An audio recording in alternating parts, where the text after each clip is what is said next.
जय श्री राम दोस्तों, स्वागत है आप सभी को मिथिला देसी जिम में। दोस्तों, मैं एक चैलेंज शुरू किया हूँ। इस चैलेंज को आप लोग ज्वाइन करो और इस चैलेंज को फतह करो। दोस्तों, ये चैलेंज है 30 दिन 10 किलोमीटर मैराथन रनिंग, और 30 दिन के बाद फुल मैराथन एक दिन रनिंग करेंगे 42 किलोमीटर का। तो चलिए दोस्तों, स्टार्ट करते हैं। मेरा आज तीसरा दिन है और मैं आप लोग को बताना चाहता था कि मैं आप लोग को बता दूं कि मैं ये चैलेंज शुरू किया हूँ ताकि आप लोग इस चैलेंज को ज्वाइन करें।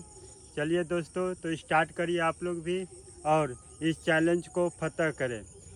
चैनल को सब्सक्राइब कर दीजिए और वीडियो को ज़्यादा से ज़्यादा शेयर करिए और कमेंट करके बताइए कि ये चैलेंज आप लोग स्टार्ट कब से कर रहे हैं। ये चैलेंज बहुत अच्छा है, रनिंग बढ़ाने के लिए बहुत अच्छा चैलेंज है। आप लोग इस चैलेंज को ज्वाइन ज़रूर करिए।